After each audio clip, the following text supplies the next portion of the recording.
Must be doing well with the armored truck there. So I'm back at the bins looking at stuff. Here's something interesting. How many people know what that is?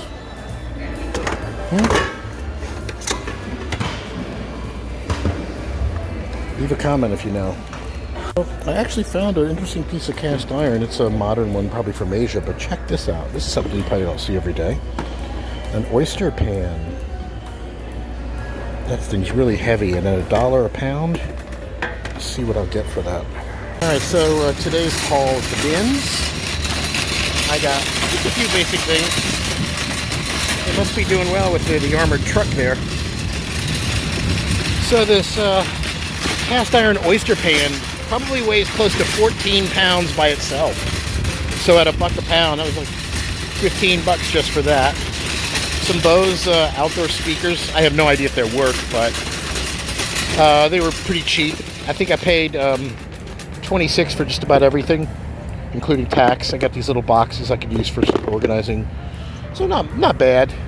I think I can put this in the booth and flip it. It looks really, really nice. I don't know if it's even been used much. Here's one I haven't seen before. Look at that. Interesting design, aluminum, and it says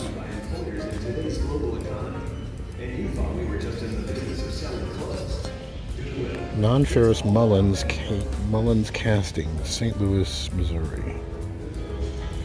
Kind of crude. This we know is a BSR. $2.99. The question is, do I really want to restore it? I just don't know if I want to mess with that. Even at $3, what could I sell it for after how much work I put into it? Alright, I poked my head in the regular Goodwill store.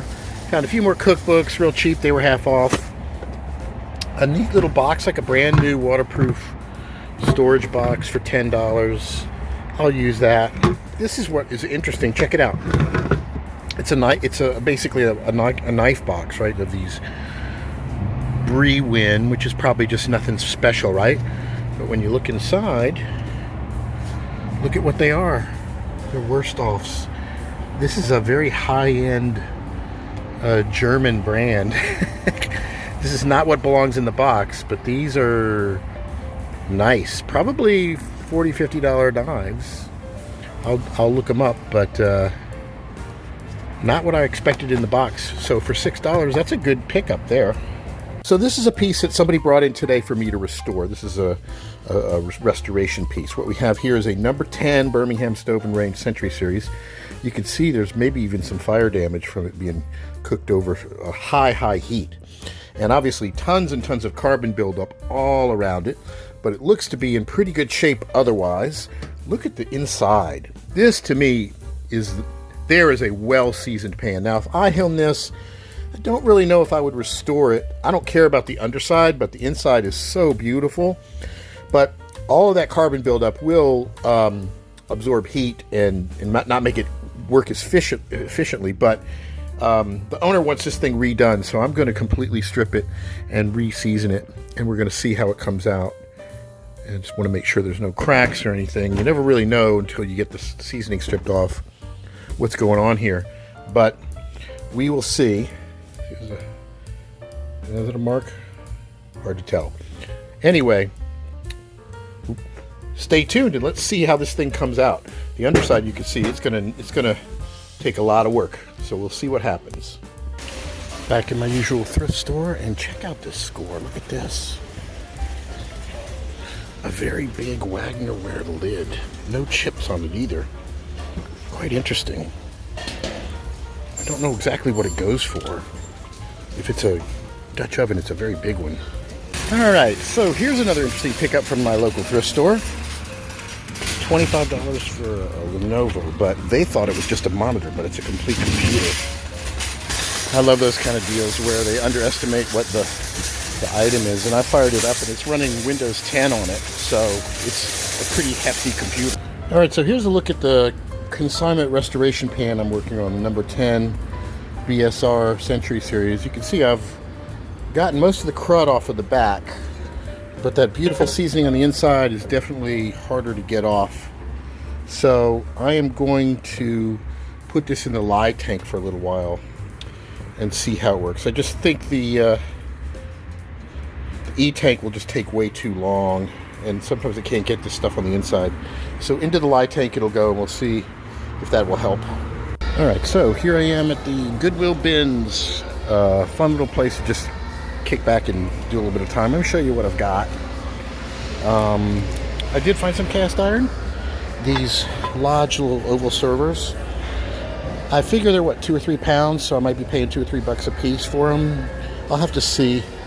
A little food saver thing there. Look at this nice professional hot plate. I think I can clean it up. I already tested it. It works. Here's a cast iron, cast carbon steel pan with no nonstick coating on it. So I think I can season that up nice too. I very rarely see the carbon steel pans out there. Some good movies, and then a bunch of CDs and DVDs, and I don't know if it's a dick thing to do, but it's all by the pound. So I'm grabbing the stuff and taking them out of the boxes and just have the CDs so I can save less money. Because I've got this theory where I'm going to try to throw a bunch of them in a binder and sell them for one price and hopefully get a good money. DVDs have not worked out well that way, but CDs have. It's still something I'm kind of fine-tuning, so we'll see if it happens. Otherwise, another little mellow day. It's a good place to come to take your mind off of everything else that's going on. And you can see it's not too bad here, so I'm enjoying it. So here's an update on this consignment piece. This is number 10 BSR skillet that I've been, not consignment's not the right word, commission restoration piece. As you can see, it's been in the lye tank for a couple of days. I had it in the E-tank, and it was pretty well seasoned on this, and so it's taken a little bit of effort to get out. So I've probably already put about 2 hours into working on this thing, and I'm charging $45 to restore it. So when you think about it, there's not really a lot of profit here. There's no profit actually. And then the place where my booth is, they're going to take 15%. And but we're getting there. This is really a beautiful piece. It should come out really nice, but it's going to take quite a bit of elbow grease to get it. I could let it sit in the lye tank a little bit longer, but I think I might be able to get it cleaned up enough to where we could begin seasoning it. It's in really good condition. I don't always like to take all of the seasoning off. I'm using a copper scrub pad, and I really like this. It works well and won't scratch any of the surface.